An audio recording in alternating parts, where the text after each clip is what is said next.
Whatever, y'all. Appreciate you showing up, hanging out, listening to my dumb ass. Like and subscribe. So, like I said in my last video, the ponies and donkey unicorns are going to have some talking points because of Miss Laura Fryer. And what has happened? Exactly what I said was going to happen. Bunch of donkey unicorns and ponies are out here. Once again, it's all about motivations. Speaking of motivations, someone in the comments asked, what are my motivations? Which is it's a good question. I'm glad you guys are paying attention. My motivations are similar to Dirt and Sean's motivations. Meaning, I was a Sega fan. I was a Sega head, Sega fanboy, mainly because of Space Harrier Arcade. Let's go. Arcades made me fall in love with video games. When I had consoles, it was arcades first. Anyway, so I went Sega all the way. Sega Master System, Sega Genesis, Sega Saturn, 32X, and CD. Let's go. I did that too. Then I got the Saturn. Then I got the Dreamcast. Then they shut it down because of Sony and Sega was acting foolish. And so I quit for a couple of years. And then I saw Xbox like, oh, wait, they got all these Sega games. It kind of looks, the controller kind of looks like Sega. It's like similar, very similar. So in my mind, I was like, yeah, it's an actual evolution. Plus, like I said before, Microsoft Windows CE, I believe it is, was on the Dreamcast. So it makes sense. The evolution is right in front of me. So Xbox is the Dreamcast 2, if you will, or the Dreamcast is the Xbox Zero, whichever way you want to play it. That's what it is. And so my motivation is that it mainly, since Sony had a hand in killing the Dreamcast, I'm always looking at Sony a little funny, right? I have a PlayStation 1 and I have a PlayStation 2, but I bought one at a thrift shop for $20. The PlayStation 1 is in pristine condition. It's one of those that don't yellow either. It didn't yellow. It was like, I was like, somebody tried to hide it in back. I was like, give me that. And then I bought a PlayStation 2 from some lady in a garage sale. Another $20. Came with Guitar Hero, but I don't have a guitar. Doesn't matter. Anyway, my motivation is what happened last generation. After the 360, Xbox One came. Yoshida did this thing with the thing. This is how you share a game. Thanks. All that stuff happened, right? And then the ponies, the donkey unicorn. There weren't no donkey unicorns back then. They were just ponies. They went crazy and they started talking shite. And they started talking shite about Xbox. And I was like, all right, that's cool. All right, okay. And I'm still an Xbox fan. I was like, I'm not switching sides. I'm not flippy flopping. Sorry. And so now we come, to this generation. Boom, boom, boom. Still Xbox. And now we're where we're at. Xbox is about to dethrone Sony, PlayStation. I mean, they probably already have.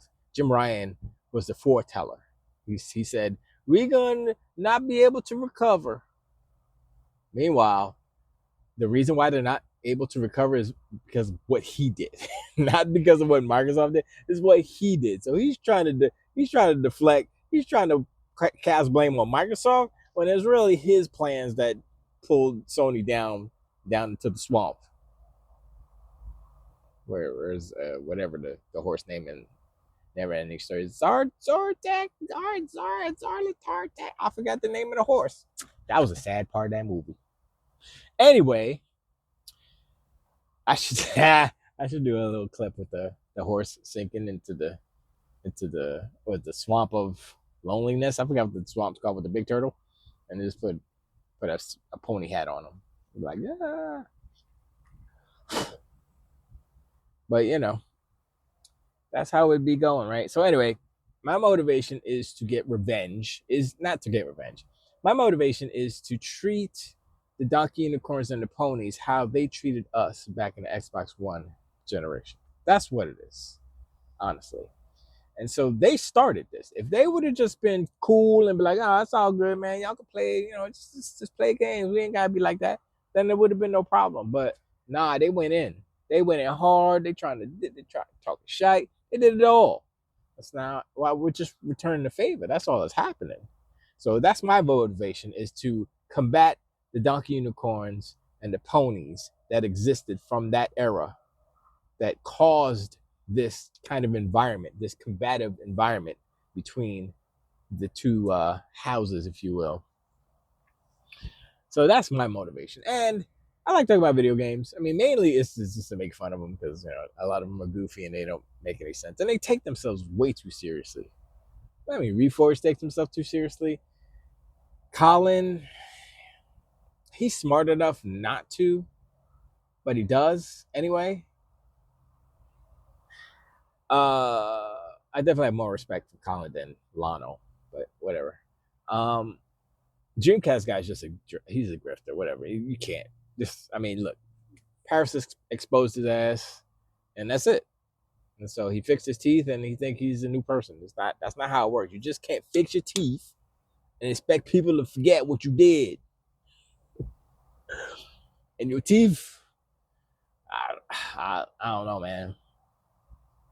I mean, at least he's probably not in pain anymore, because I heard that's like painful stuff, having like rotten teeth in your mouth or something. Eat too many Tootsie Rolls or too many now and later. I don't know. Everybody call him meth cast guy. That's messed up. Y'all shouldn't call him that. But if it's true, then okay. I'll let it. But anyway. But yeah, my motivation is really to combat the fallacies that the ponies and donkey unicorns spew. Now that's one reason I have a problem with Reforged / Lano, because his whole platform is kind of predicated on him always being right and everybody else lying when they disagree with whatever his narrative is, right? So he's like, why are you lying? Blah, blah. I'm like, oh my gosh. And the only reason why I see his content is because I watch Oh No, It's Alex, and he just does it. And I'm like, look, I'm not going to go and find Reforge's stream, because I can't. I would not be able. I used to watch Z. I used to watch Next Gen 720. I don't know if he's even called that anymore. I used to watch him because I was like, oh, it's kind of entertaining. It's kind of a challenge to kind of decipher because he speaks really fast, mumbles a little bit, stutters a little bit, But it was a challenge in that. And then, listen to everybody else. Pastor was cool. He does his own videos now. Island Gamer or whatever. He's cool. I like his stuff. And J-Dub shows up there and talks to smack and stuff. So it's like, all right, whatever.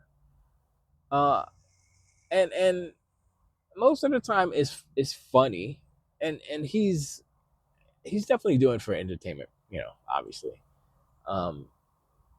And he kind of knows how to do it, but it's a little chaotic over there. And so, and if you have, sometimes you just want something to sound good.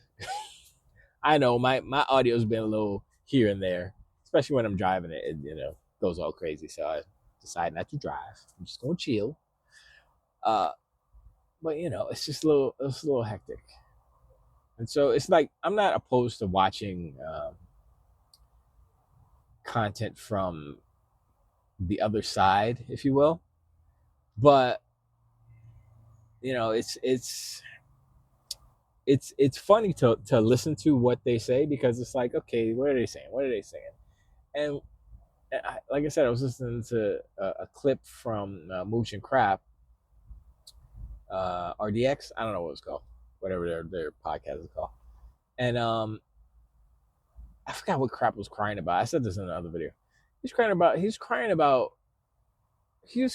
kind of the same thing that he's been crying about for the past 9 years. How long has it been? 8 years? 8 years. 6 years. 8, no, what am I talking about? 8 years, 8 years. And it's basically, they don't respect you as a consumer, and they're going to do these things and not have exclusives. And I'm like, oh my God, these people are so stupid. Why are you so stupid? Just because you have to give the gab doesn't mean you have brain cells that work correctly. It doesn't make sense. Look. I mean, look. People get upset about stuff. I think, him and Tim Dog, they're both upset because Phil, well, Crap Gamer more so. Phil publicly slapped him across the internet, and everybody at the same time laughed at him. And he will never be able to forget that because the internet doesn't forget. And Dirt got receipts. I need to get the receipts from Dirt. I need that specific receipt. And I want to frame it, put it on the wall or something. Be like, look, this is how you don't act on Twitter. He looked like a bi. He looked like a bi for real. I mean, Tim Dog is just acting like one right now. Tim Dog, yes, he's a female dog, and a female dog is a bitch. That's a real word. It's a proper word. I used it in the right context, so don't get mad at me. So I'm like, how do these grown men have the energy to cry on the internet about things like that, right? Now, I'm here, once again, my motivation is to combat the ponies and donkey unicorns, destroy their narratives if they are false, if they are against Xbox for no reason. Like Xbox has been doing, they've been doing their thug thistle. This year, they have come out with more games than Sony has come out with in the past, 3 years? I'm just guessing. I think so, right? Sony has like 2 games this year or something. I'm talking about first party games. It's first party versus first party. We're not talking about this old money hatting games. You know what I'm saying? And that's what happens. These ponies and donkey unicorns are gonna all of a sudden include that stuff. And if we include that stuff on the Xbox side, then we have even more games. And remember, why did Nintendo win? Well, there's a couple of reasons why they won the NES generation. One, their contracts were freaking hideous. Not hideous, but I mean they were hideous, but they were freaking not archaic, but they were just, if you made a game for the NES, you couldn't make a game for anybody else. It's the same thing that Sony's doing right now. I know I said this before. But the other reason why they won is because the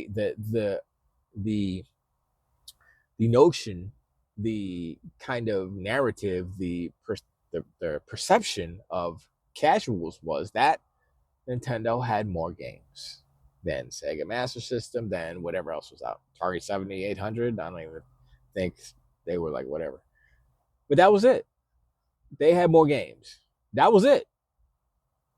Were the games more colorful? No. Sega had more colors. I believe they had 32 colors versus, I think Nintendo had 16, if I'm not mistaken. Sound channels, I think Nintendo had, did they have 4? I think Sega had 3 plus a sound effect channel, if that, like explosions and bullet shots and stuff, whatever. And the music dudes, they use them all. That's why you hear like parts of music cut out on songs on these old games, because they try to put too much. And like how they do the drums is like boom cat, cat. So like that's one track. You got snares, kick, and hat on one track to save tracks. So it's very weird how they did music back then. But anyway, for the games.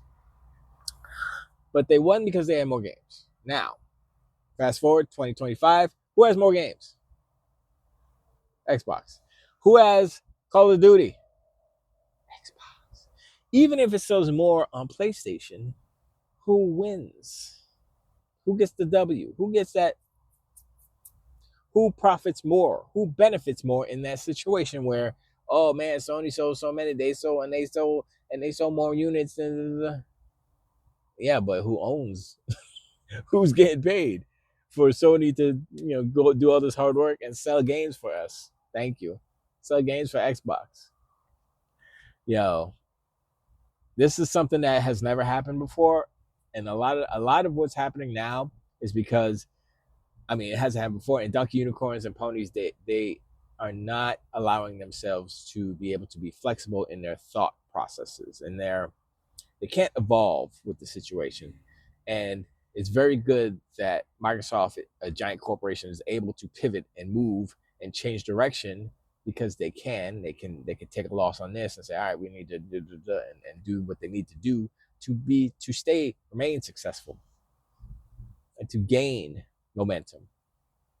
And this whole hardware movement, while people like Laura Fryer and all the Donkey Unicorns and Ponies are downplaying it or saying it's bad, or like D-Bat said it, I think today or the other day, oh, they're not making it, this is going to be the last generation, not going to have any more first party hardware. And I'm like, I'm glad they told you that when you were at the meeting with Phil and them, because nobody said that. You can assume all you want, but here's what I think. So if you've been paying attention, if you've noticed, right? They said they're doing a partnership with AMD, right? And shout out to Video Game Fight School. He brought this up. Now his point was different. He was making a different point because it was something somebody else said, and he was trying to, just doing a counter to what they said. But my thing is this. So AMD doing a partnership with Microsoft to make a product. AMD also does partnerships with other corporations, other companies, other manufacturers, if you will, because AMD does not make a console, right? I mean, they don't. AMD themselves don't. They make the chip. They make the APU. They make GPUs. They make CPUs. They don't make consoles. They didn't make the ROG Ally. That was Asus. And you know what else they make? They make graphics cards. And you know what else Asus makes? Graphics cards. And so does all these other hardware manufacturers. They make graphics cards. It's like 10 different manufacturers that make AMD specific graphics cards. Those are partnerships. Now, what Microsoft said was, what if this is hypothetical, of course, what if we create a model for our console much like the graphics card? So, how often does a graphics card come out?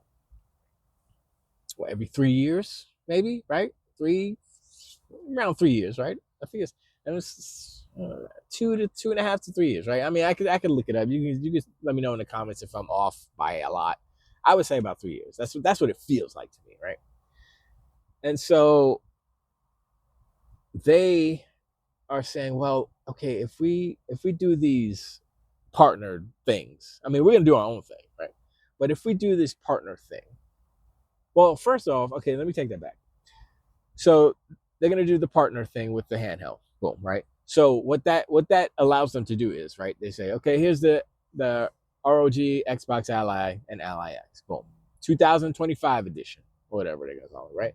Then 2 years later, they come out with a new and improved edition that corresponds with whatever AMD is cooking as far as their APUs and all that stuff, right? It has to be on their schedule, obviously. They can't be like, make us this and then it's just bespoke for them. No, they have to kind of adopt the schedule that AMD is on, right? So let's go to consoles.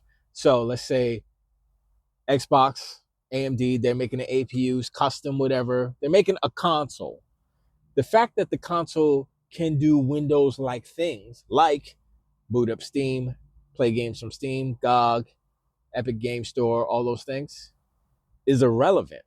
That's just the next gen feature set. That's what that is. Still a console. It's not a PC. I mean, underneath, it's Windows. It's always been Windows. How many times do I have to say it? The current Xbox right now, Windows. Anyway, so here's my idea. Since AMD is creating these APUs, creating these chipsets for Microsoft, remember what Sarah Bond and Lisa Su said. They said multi-year partnership. What does that mean? That means it's not just one and done. Here's the chipset. See you later. See you next gen. No. They're going to iterate on these chips. So they put out the first one. Boom. 2026, 2027, whatever. The Xbox, somebody called it the Xbox Nexus, Xbox Prime, Xbox Infinity, whatever they call it, right? Boom, it's a certain set, it's a certain blah, blah, blah, equal to the 9700 XT or whatever, 9900 XT, whatever graphics card is equal to, that's what it is, right? Then AMD, they come out with their next graphics card. Guess what?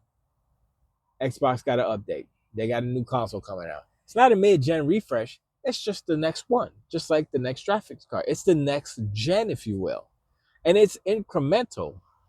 So if they follow that, I mean, it is a possibility they can do that. And also, if they do it in such a way that it's, I mean, I know what's her name, Laura Fryer was talking about how to ship things to scale and all that stuff.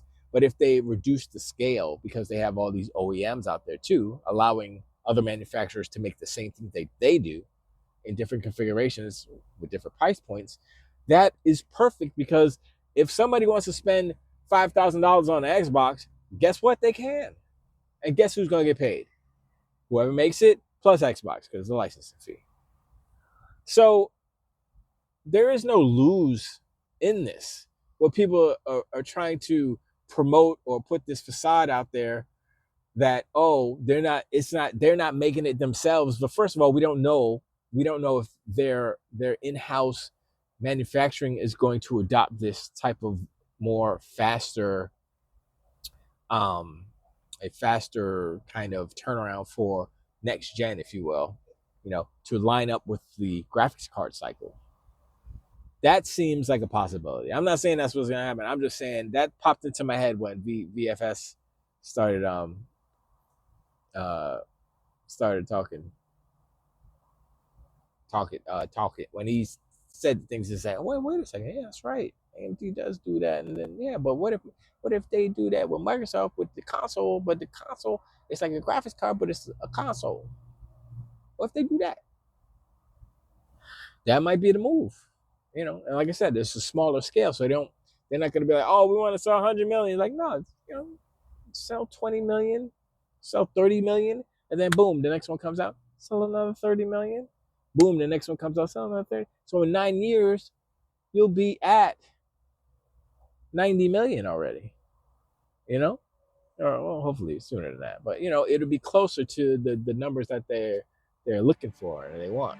First, price and all that stuff is contingent and all those things. But anyway, that was just my idea. But anyway, I appreciate you showing like and subscribe. Give me in the comments below. Let me know what you think of my idea about the evolving Xboxes, AMD, the Xbox graphic card schedule, whatever. I don't know. I haven't figured out what we're gonna name it or what nomenclature we're gonna attach to it. But I think that's more of an idea. That's more, instead of fear mongering and say, oh, they're not making any more hardware, blah, blah.